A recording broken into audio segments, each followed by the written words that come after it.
মানে তারা তাকে মারার জন্য তাকে ফলো করছিল। এই জন্য মিংতাই দৌড়ে একটা শেল্টার রুমের মধ্যে চলে আসে, যেখানে আমরা তার বাবা মিং ইয়াজিকে দেখতে পারি, যে কিনা এখানে তলোয়ার বানাচ্ছিল। আসলে আমরা জানতে পারি সে খুবই ভালো একজন তলোয়ার মেকার ছিল, আর চায়নাতে তার তলোয়ারের অনেক বেশি প্রশংসাও ছিল। সে এতটাই ফেমাস ছিল যে রাজা পর্যন্ত তাকে পার্সোনালি চিনত। এই জন্য রাজা তাকে একটা স্পেশাল তলোয়ার বানানোর কাজ দিয়েছিল, যেটা একটা ম্যাজিক্যাল তলোয়ার ছিল। তবে এখন কোনো একটা কারণে সেই রাজার লোকজনই তাকে মারতে চায়, এই জন্য তারা সেখানে আক্রমণ করে দেয়। আসলে আমরা জানতে পারি সে নিজে রাজাকে যেই পাওয়ারফুল তলোয়ারটা বানিয়ে দিয়েছিল, সেই তলোয়ারটার এগেনস্টে অন্য একটা পাওয়ারফুল তলোয়ার সে বানাচ্ছিল, যাতে করে যদি কখনো রাজার স্বৈরাচারী হয়ে ওঠার ট্রাই করে, তাহলে এই তলোয়ার দিয়ে রাজাকে দমন করা যায়। আর যখন রাজা এই জিনিসটা জানতে পেরেছিল, তখনই সে তার উপরে রাগ করে তার লোকজনের মাধ্যমে তার উপরে আক্রমণ করিয়ে দিয়েছিল। আর তখন বাইরে আমরা দেখতে পারি মিং ইয়াজিরও কিছু সোলজার ছিল, যারা কিনা রাজার সোলজারদেরকে ফেস করছিল। আর অন্যদিকে মিং ইয়াজি তার ছেলে মিংতাইকে নিয়ে সোজা নদীর পাড়ে চলে আসে, আর সে তাকে সেই তলোয়ারটা দেয়, যেই তলোয়ারটা সে রাজার অ্যাগেনস্টে বানিয়েছিল। আসলে যদিও এই তলোয়ারটা পুরোপুরিভাবে কমপ্লিট হয়নি, তবে এই অর্ধেক কমপ্লিট করা তলোয়ারটাই সে তার ছেলের হাতে দিয়ে তাকে দ্রুত এখান থেকে পালিয়ে যাওয়ার জন্য বলে। তবে সে কোনোভাবেই তার বাবাকে ছেড়ে এখান থেকে পালাতে চাইছিল না, কিন্তু তার বাবা তাকে এটা ক্লিয়ার করে বলে যে সে চাইলেও এখান থেকে পালাতে পারবে না। সে যদি পালিয়ে যায় তাহলে দুজনের জীবনই ঝুঁকির মধ্যে পড়ে যাবে।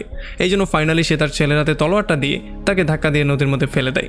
আর তখনই এখানে রাজার দুইটা লোক চলে আসে, আর তারা তার বাবাকে নির্মম একটা মৃত্যু দেয়। মানে তারা তাকে সেই তলোয়ারটা দিয়েই মারে, যেই তলোয়ারটা সে রাজার জন্য বানিয়েছিল, মানে সেই ম্যাজিক্যাল তলোয়ারটা।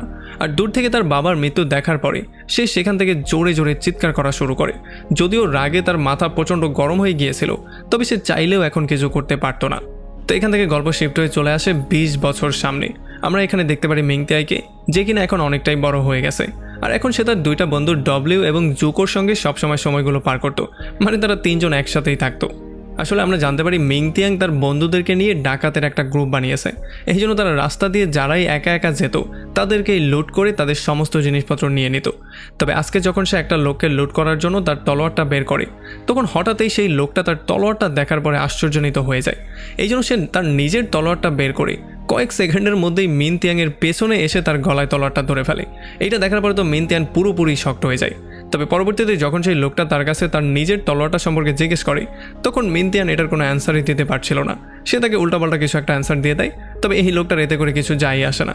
সেই কিছু খুচরো কয়েন তাদের দিকে ছুঁড়ে মেরে এখান থেকে সোজা বেরিয়ে চলে যায়। তো এরপরে মিন আর তার বন্ধুরা চলে আসে রেড সিটির গেটের সামনে। আমরা জানতে পারি এখানে অনেক রিফিউজি এসে জমা হয়েছে।